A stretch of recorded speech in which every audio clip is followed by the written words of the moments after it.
Mas importante po ang mama ko kaysa maglaro na lang po. Ma, ang isipin ninyo lang, mahal na mahal ko po kayo. Kapag dating ko po dyan, ma, pangako po, hindi ko na po kayo iiwanan. Kahit kailan po. Ever since nung elementary pa, na-feel ko na yan kasi parang laging wala akong mama, laging wala akong papa. Kasama ko lagi sa bahay, yung kasambahay lang namin. So parang laging, ba't ganito? Ba't pag-uwi ko, walang tao? Laging walang may nagtatanong sa akin kung maganda ba grades ko, kung gumawa na ba ako ng assignment, kung kumain na ba ako, kung may sakit ba ako, nagugutom ba ako, may bubili na gift sa akin. Yung alam mo yung ganun, yung tatay, nanay, walang ganun eh. So parang I feel like laging kulang. Dad, I miss you so much. Our family miss you so much. And I want to see you and hug you. And I love you from the bottom of my heart.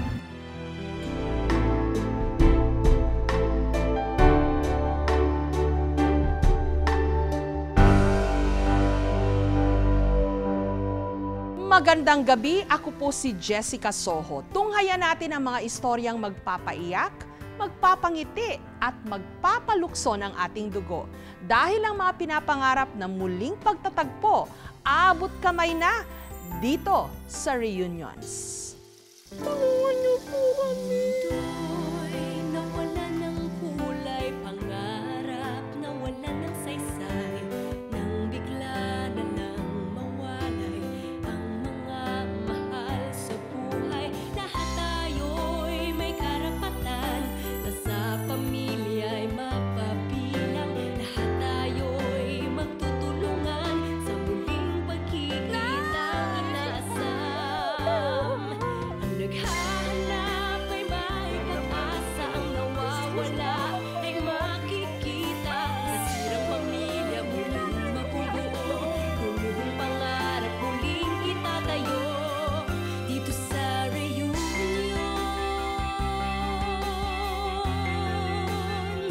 Dito sa Reunions. Kahirapan ang malimit na dahilan kung bakit marami tayong mga kababayang lumuluwas mula sa mga probinsya papuntang Maynila. Ang nakakaalarma nito, kasama sa mga natutuksong pumunta ng syudad, ang mga menor de edad. Kabilang na ang 12 anyos pa lang na si Julie. Ano ang kayang isakripisyo ng isang anak para sa kanyang minamahal na pamilya? Para sa 12 anyos na si Julie, marami, kahit pa ang sarili niyang kamusmusan. Imbes kasi na makipaglaro, pagbabanat ng buto ang kanyang inaasikaso, maipagamot lang daw ang kanyang ina na may sakit sa probinsya.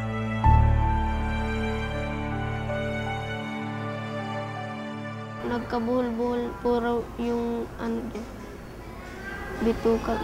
Mas importante po ang mama ko kaysa maglaro na lang po. Namasukan bilang kasambahay si Julie sa kanyang tiyahin sa Makati City. Pinaglilinis niya po ako sa loob ng bahay. Tapos kapag nagbukas na sila ng tindahan po nila, ako po ang tutulong raw ako maghugas ng pinggan raw. Maayos naman daw ang pakikitungo sa kanya ng pamilya nito. Yun nga lang, kahit isinusubsub na ni Julie sa trabaho ang kanyang sarili, pinapatay naman daw siya ng pananabik sa pamilyang naiwan niya sa Ilocos Norte. Kaya sa ikatlong araw mula nung pagdating niya sa Maynila, nagdesisyon na lang si Julie na mag-alsabalutan at umuwi sa kanilang bayan.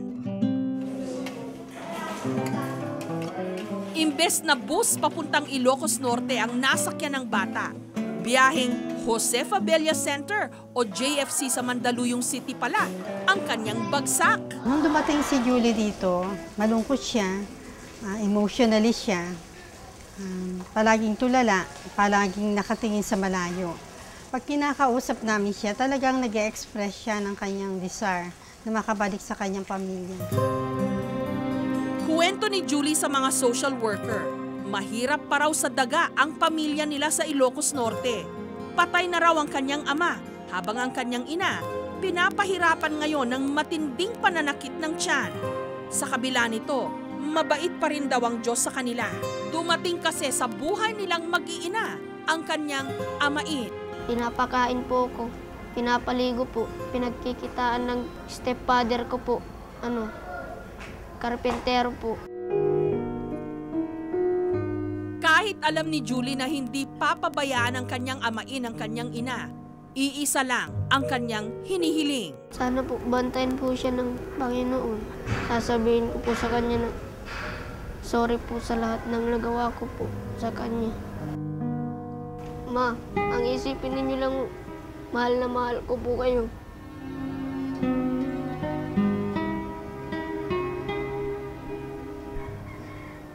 Sa pagdating ko po dyan, ma, pangako ko po, hindi ko na po kayo iiwanan.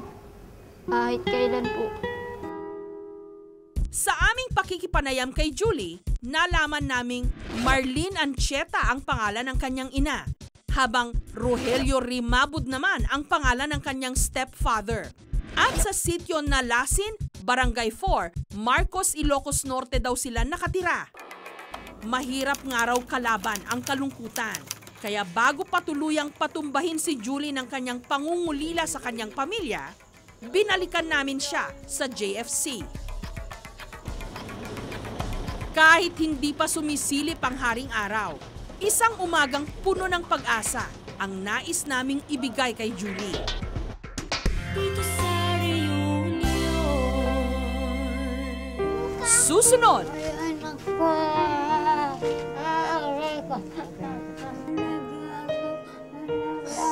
Huwag ka lang akong iwanan. Huwag ka lang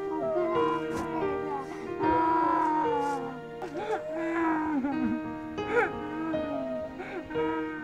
Dahil siguro naging... at mamaya, mas naintindihan ko ang kwento ni Prince nung personal ko siyang nakapanayam. Laging wala akong mama, laging wala akong papa. Laging walang may nagtatanong sa akin kung maganda ba grades ko, kung gumawa na ba ako ng assignment, kung kumain na ba ako, kung may sakit ba ako, nagugutom ba ako. Yung alam mo yung ganun, yung tatay, nanay, walang ganun eh. So parang I feel like laging kulang. Dito sa reunion. Sa kagustuhan niyang maipagamot ang inang may sakit, nakipagsapalaran si Julie sa Maynila. Umaasang dito siya makahanap ng swerte, pero sadyang hindi niya kinaya ang pangungulila sa kanyang pamilya. Kaya ngayon, iuuwi na namin si Julie sa kanila. Mula Maynila, humigit kumulang 12 oras ang biyahe bago makarating sa bayan nila Julie. Umaga na nung narating namin ang Ilocos Norte. Sabihin mo pagka malapit na. Ha? Pero palagay mo kapunta ito doon sa inyo. Habang nasa biyahe, nalaman naming hindi pala sakop ng probinsya ng Marcos ang bahay nila Julie, kundi isang barangay sa bayan ng Banna. Sige po, punta tayo. Dito tayo. Tapos pagkababa natin po, doon. Tapos meron pong paakyat.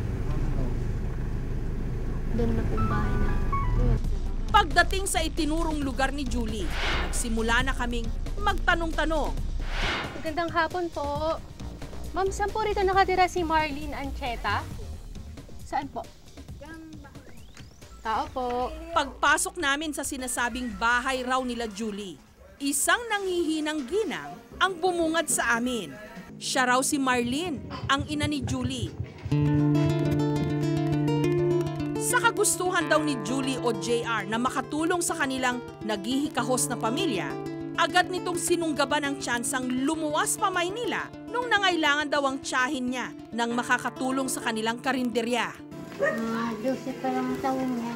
Ano naman ang makarating ng Manila? Sige mama, pupunta ako para naman ako makatulong. Tumutulong lang doon deliver kasi naman yung kapatid ko. Titinda din yung mga kanin, ulam. Sabi yung anak ko, Mama, uwi na lang ako sa probinsya, sa Ilocos. Bakit? Namimiss ko na mama eh. Yun na ngayong araw na yun. Tapos yung kapatid ko nagpapagamot din sa PGH. Pag uwi na, wala na yung anak ko. Ilang buwan na rin daw iniinda ni Marlene ang matinding pananakit ng kanyang tiyan. Ito ang nakikita niyang rason kung bakit pumayag si JR na magtrabaho sa malayong lugar. Masakit yung tiyan ko. Hindi ako makadumi. Sabi niya, gusto niya makatulong. Kaya lumuwi siya doon sa amitin niya. Dala ng kahirapan, hindi nagawang makapagpagamot ni Marlene. Wala rin daw nakakaalam kung ano ang tunay niyang kalagayan at kung saan niya ito nakuha. Sa bawat araw, ramdam ni Marlene ang unti-unting panghihina, kaya madalas siyang nakahiga na lamang. Ngayon, habang wala si JR sa kanilang bahay, ang kanyang kapatid na si Juliet ang siya munang umako ng responsibilidad ng kanyang kuya. Siyempre namimiss ko rin yun dahil matipag dito tumulong sa akin. Siya ang mag-ano dito sa bahay. Magising sa umaga. Mama, halika na. Magkape. Yun ang maano ko sa bata ngayon. Maging ang amain ni JR na si Rogelio, nais na rin siyang makita. Ang hirap na naranasan ni Marlene na dala ng kanyang karamdaman, nagiging doble raw nung nawala ang kanyang anak. Mas mahirap na talaga ngayon na wala siya. Bakit Kasi hindi ko na makikita. Kapag dakad ko na lang sa Diyos na makauwi siya. Masasabi ko, anak, di-ari ko talaga. Nakikita mo ako, umuwi ka na. Maawa ka naman sa akin, anak. Sana nga nandito ka na ngayon. Umuwi ka na. Kung talagang makikita mo ako. Sobrang napayat si mama mo. Hindi ka tulad ng dati nga. Nandito ka pa. Ang isang buwang pag-aalala ng pamilya ni Marlene, wawakasan na namin. May kalbo ka. Ay, anak ko. Aray ko. Anak ko. Anak ko.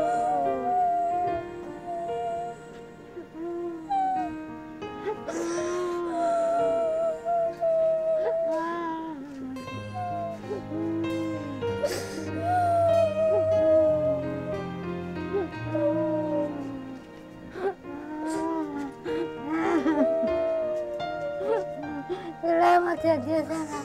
Salamat sa Diyos. Salamat sa Diyos na kauwi ka.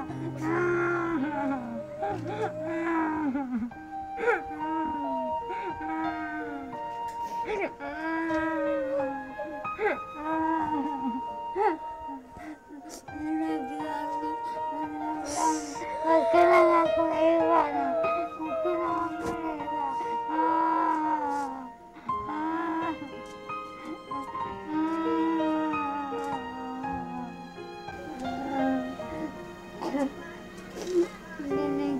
Hindi sa panalangin na makauwi ka.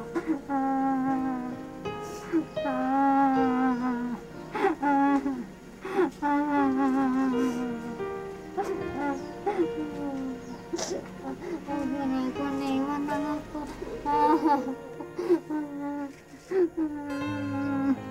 Lagi ko po kayong namimiss mo. Tapos, nagdadasal po ako para gumaling po kayo. Nung umalis ka kina mama mo, Judith, saan ka nagpunta? Sa Guadalupe, naghintay ng bus doon. Hanggang sa makita ko ng MMDA, dinala ako sa office. Tapos pinunta ako sa Jose Pabella Center. Doon naghintay na lang ako para makauwi. Tutulungan ko po sila. Tapos kapag po ang inutos nila, susundin ko na po. Sinamantala na rin ni Julie na humingi ng tawad sa kanyang amain.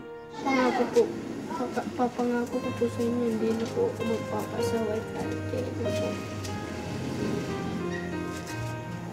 Saka sa lahat po ng nagawa kong kasalanan sa inyo. Sorry.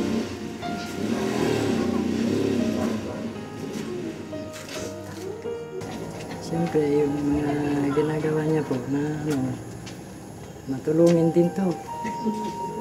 Kaya lang nung tumawag yung tita niya na papuntahin sa Manila, parang excited po siya.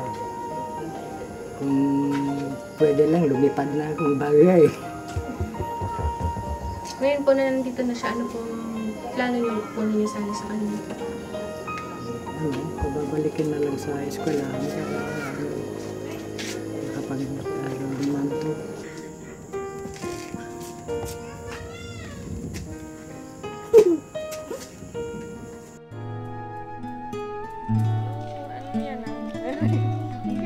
Bahagi na ng buhay ang pakikipagsapalaran. Para kay JR, hindi man naging matagumpay ang paghahanap niya ng swerte sa Maynila, mabuti na rin daw na kapiling niya ngayon ang kanyang pamilya para mas matutukan ang pag-aalaga sa kanyang ina. Para naman kay Marlene, hindi man pa nagawa ng paraan ni JR na malunasan ang kanyang karamdaman, tila malaking bagay na nasa piling niya ito dahil mas mapapagaan daw nito ang kanyang kalooban.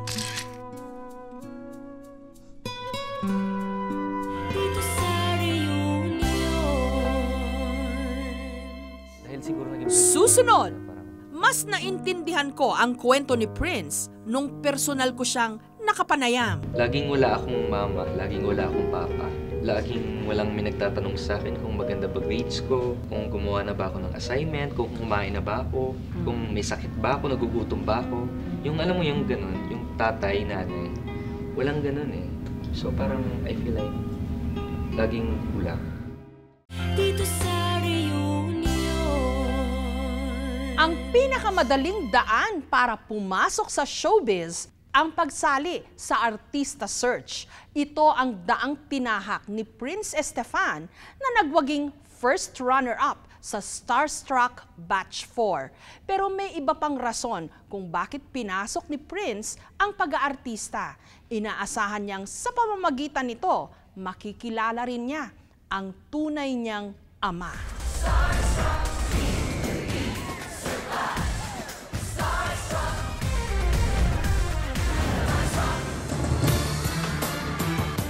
Taong 2007, nasungkit ni Stefan Andre Anlocotan o mas kilala Prince Stefan.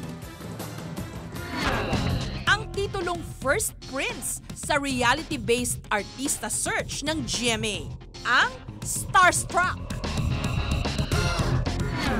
Ang dating simpleng probinsyano na nagmula sa Haro, Iloilo, naging instant celebrity. Ano masasabi mo ako sa Starstruck? Go Ilonggo. Oh, go! Extraordinary looking na? May extraordinary story pa? Yung mama ko, stewardess sa Japan. Yung biological father ko talaga is Prince. Okay. So may royal blood ka. Sabihin nito. Pare, papaliwanag ako. Luka! Luka ka! Hanggang si Prince, unti-unti nang gumagawa ng pangalan sa showbiz. Naging laman siya ng iba't ibang mga programa dito sa GMA.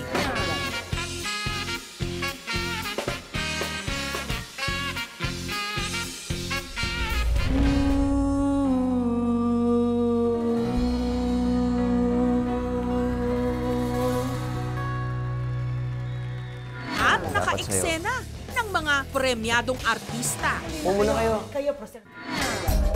Kamakailan lang, kasama sa mga itinanghal na pinaka-sexing bachelor sa Pilipinas ng isang magazine. Hindi ko gusto yung nagsistay lang sa isang spot. Marami pa akong gustong gawin. Gusto ko pang mag-travel, gusto ko pang mag-adventure, gusto ko pang manalo ng award, gusto ko pang maging big star. Sa lahat ng kanyang mga paghihirap at munting tagumpay, mas matindi pa pala sa mga challenge sa reality show ang mga pinagdaanan ni Prince sa totoong buhay. Sa probinsya ng Iloilo lumaki at nakapagtapos ng pag-aaral si Prince. Laki siya sa kanyang tiyahin. Ang kanyang ina kasi magkaroon ng ibang pamilya. Samantalang ang kanyang ama naman, di umano, isang prinsipeng Arabo sa Daman, Saudi Arabia. Ni minsan, hindi pa niya ito nasisilayan.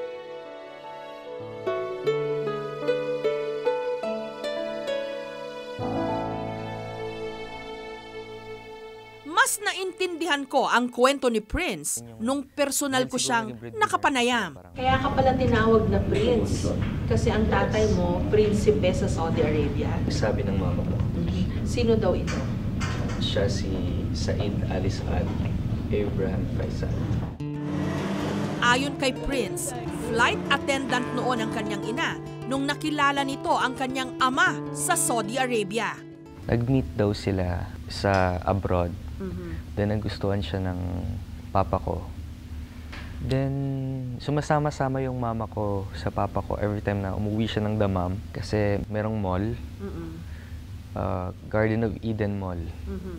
Kung saan one of the owners yung lalaking to. Pero hindi ko alam kung ano pa yung ibang detalye. Hanggang sa nabuntis ang kanyang ina at naipanganak si Prince dito sa Maynila. Ngunit mula noon, nagkahiwalay na ang kanyang mga magulang at naiwan na siya sa poder ng kanyang ina. So nakita ka raw pala ng papa mo? Tapos nagkahiwalay na sila? Nagkahiwalay na sila.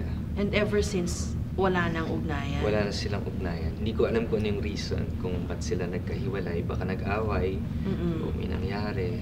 Umuwi kami ng Mindanao nung bata ako. Tapos, doon na ako nag-elementary. Hanggang nag-iba raw ang pakikitungo sa kanya ng kanyang ina. Dahilan para kunin siya ng kanyang tiyuhin na kapatid ng kanyang ina. Nung time na yon, nag-iba na si mama. Na-breakdown siya. Kasi hindi niya... Si mama kasi yung siya yung may gusto talagang gawin na kailangan niyang nagawa niya naman. Na-meet niya naman yung ambisyon na niya maging ganyan, kalaki. Yun, siguro di niya akalaing magiging ganyan siya ulit kabagsak. Dahil narating niya na yung tour around the world. Kung ano yung gusto niyang mangyari sa kanya. So hindi niya matanggap hindi niya matanggap. Kaya umiba si mama. Yun na, lagi na akong nasasaktan. I understand naman ngayon kung ba't siya ganun. Pero dati hindi ko pa maintindihan kasi bata ako. Okay. Tapos, yun na, kinuha na ako ng uncle ko sa Iloilo na. So, lumipat na ako ng Iloilo. Minsan na raw sumulat ang kanyang ama para muli siyang kunin. Pero nung mga panahong yon, may bagong kinakasama na raw ang kanyang ina. Nagpadala ng ticket ang daddy ko. Sa London yung daddy ko ng time na yun. 2 ticket, ako tsaka yung mama ko, going to London. Nung elementary ako. Tapos, hindi ata pinunta ni mama. Yun yung last communication nila. Nagsulatan sila. May mga sulat si mama dun sa Mindanao. May mga sulat si daddy ko sa mama ko na kay mama pa rin. Yung last sulat na pupunta kayo dito sa London, kasama ako. Magsama na ulit tayo. Ayon kay Prince, totoong hindi biro ang buhay na walang nakagisnang magulang. Ever since nung elementary pa, na-feel ko na yan kasi parang laging wala akong mama, laging wala akong papa. Yung uncle kong kumuha sa akin, busy rin kasi nag-o-office. So kasama ko lagi sa bahay, yung kasambahay lang namin. So parang laging, ba't ganito? Ba't pag uwi ko, walang tao? Laging walang may nagtatanong sa akin kung maganda ba grades ko. Kung gumawa na ba ako ng assignment, kung kumain na ba ako, kung may sakit ba ako, nagugutom ba ako, may bubili na gift sa akin.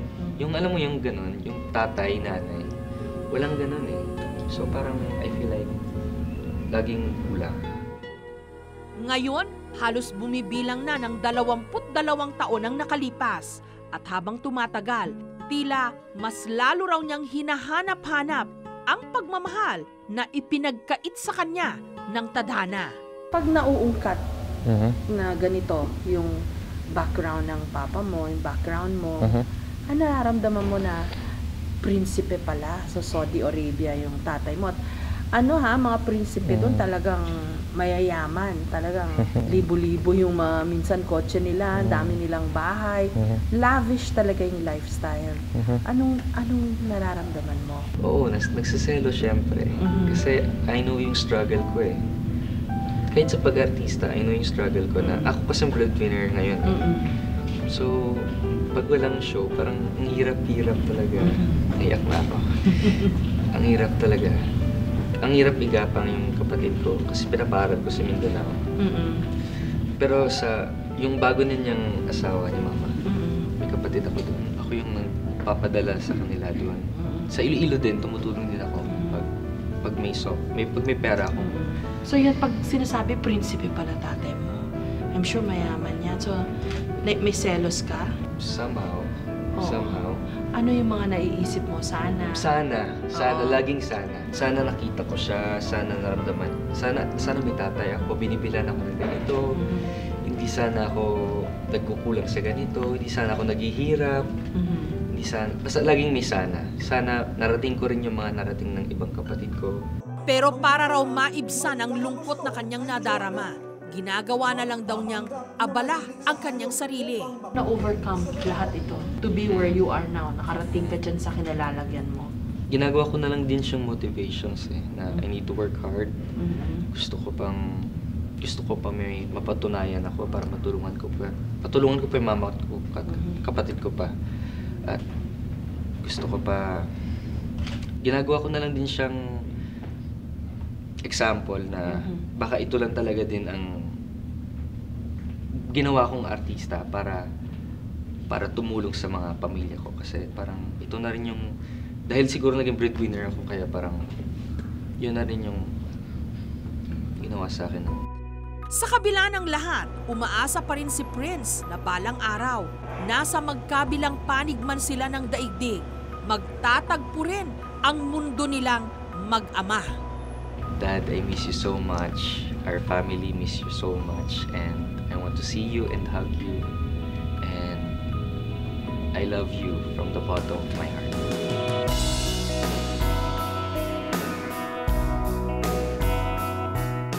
Susunod! Yes, speaking. Ang pangalan po ng tatay niya is Said Ali Al-Abrahim. Ito si Said Ali Ibrahim. Bali, ito ang tatay. Opo. Sir, kilala niyo po ba siya? Dito sa reunion. Unti-unti nang dinidinig ng Diyos ang mga panalangin ni Prince Estefan. Artista na siya ngayon at isa sa mga inililinya ng GMA Network sa mga susunod ng leading men. Pero may isa pa siyang pangarap na hanggang ngayon hindi pa rin natutupad. Ang makilala ang tunay niyang ama. Dito sa Buray Uton, sa lalawigan ng Iloilo, sunod ka mo. nakilala namin si Aling Irene, ang tiyahin ni Prince na nagpalaki sa kanya. Maraming na-deprive kay Prince eh. Kasi sa totoo yung father, mayaman. Kung makita siguro si Prince, tapos ma-acknowledge ng anak niya, di siyempre baka magkaroon pa sa namana doon sa father niya. Di, malay mo, di ba? Aside sa monetary consideration na gano'n, parang mabigyan siya ng pera o gano'n. Pero iba talaga yung impact ng makita mo yung tunay mong tatay. Picture nga, may ngalan niya na tunay yung tunay. Hindi raw nila sukat akalain na sisikat at magiging artista ang batang inalagaan nila. Bug, bug, bug. Ganun yung starstruck, di ba? Yung sound ng beat niya, pati yung dibdib mo, kinakabog din, ganun. Huwag mong gawing hadlang yung pagiging probinsyano mo sa pag-improve at pag-develop niyang talent mo. Pagtapos, first to, na in, is Prince Stefan. Si Ding Dong yung tumawag nun. Parang, grabe, tili ko talaga. Tili. Personal daw na nakilala noon ni Aling Irene ang ama ni Prince. Hindi siya madamot. Pag pumunta nga ako doon, pag kinuha ko yung t-shirt niya, dalhin ko ito bibigay ko kay Ludwig, yung pangalan ng anak ko. Sabi niya, wag lang yung bago yung medyo lumat-lumat na ng kunti, sabi niya ganun. At ang tanging alam lang nito na rason sa pagkahiwalay ng mga magulang ni Prince. Actually, magulo kasi yung life ng sister ko dati kasi mahilig siya sa mga layaw, yung shopping, disco, ganun, yung barkada, may mga barkada pa sa mga bakla, ganun. Parang ayaw yata ng Arabo ng ganung life. Eh yung sister ko siguro siya, medyo may diferensya, parang ayaw niya ng life ng ganun. So, yun ang palagi nilang pinag-aawayan. Dahil sa pangyayaring yon, minabuti na nilang kupkupin si Prince. Pansin din ni Aling Irene ang pangungulila ng bata sa kanyang ama. Palagi siya kuminsan nahig dito sa paa ko, tapos kuminsan ganun. Sabi niya, mama, sabi niya, kwento mo nga ako yung father ko. Sabi ko sa kanya, ganito kasi yung father mo, si Said, mabait naman yan. Ganun, kasi yung mama mo may tupak kaya nagkahiwalay sila. Binibiro ko ba? Gayunman, ang tanging hiling ni Aling Irene para sa kanyang pamangkin, makilala na nito ang kanyang ama. Sana babigyan ka nga ng chance na makita talaga siya. Kasi ako happy din ako na halimbawa makita yung father niya. Dahil parang maraming na-deprive kay Prince Hawak ang mga impormasyong aming nakalap, minabuti naming harapin ang hamon na mahanap ang ama ni Prince. Hello? Ito po ba si Mr. Dayampal Lucman? Yes, speaking. Opo, tungkol po kasi ito sa, bali hinahanap niya po yung biological father po niya na Arabo po. Artista po ito sa GMA7, si Prince Stefan. Bali, ang information po, ang pangalan po ng tatay niya is Said Ali Al-Abrahim. Ito si Said Ali Ibrahim. Bali, ito ang tatay. Opo. Sir, kilala niyo po ba siya? Hindi ko kilala. Once na may makita na mga Arabo na taga-Damam halimbawa siya, so magtanong-tanong kami kung kakilala itong tao. Wala naman masama ito kung magtanong-tanong na kakilala mo ba itong tao na to. Yan ang masasabi namin sa inyo.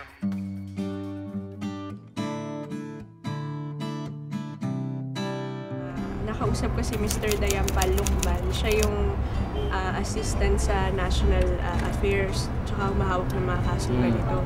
Ngayon, sabi niya sa akin, maaari niya tayong tulungan. Tapos may possible na mahanap natin yung father mo. Magtatanong-tanong sila sa mga Filipino na nandun sa Damam. Laking tuwa ni Prince dahil ngayon lang siya nakarinig ng balita tungkol sa kanyang ama. Sobrang happy and parang nabigyan ako ng hope na yung lagi kong sinasabi na sana mabuo na yung pamilya namin, sana maging okay na kami at sasabihin ko sa kanila na mahal ko sila. Dream, believe, survive. Ito ang kasabihang minsang kinapitan ni Prince para makapasok sa showbiz. At sa paghahanap niya ngayon sa kanyang ama, inaasahan niyang ito rin ang magpapatibay sa kanya. Asahan niyo pong dito sa Reunions, patuloy naming tututukan ang paghahanap ni Prince sa taong kukumpleto sa kanya. Dad, I miss you so much. I love you from the bottom of my heart.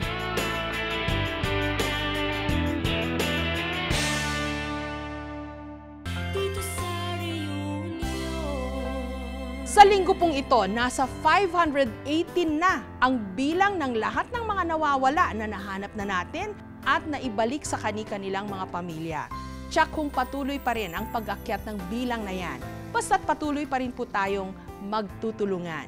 Para po sa mga kaso ng mga nawawala, tumawag lamang po sa aming hotline 982-7777, local 3011, o mag-email sa reunions@gmanetwork.com. Magandang gabi, ako po si Jessica Soho. Kami pa rin ang inyong mga kaagapay sa puspusang paghahanap dahil ang tanging hangad namin, pagbuklurin ang bawat pamilyang Pilipino dito sa Reunions.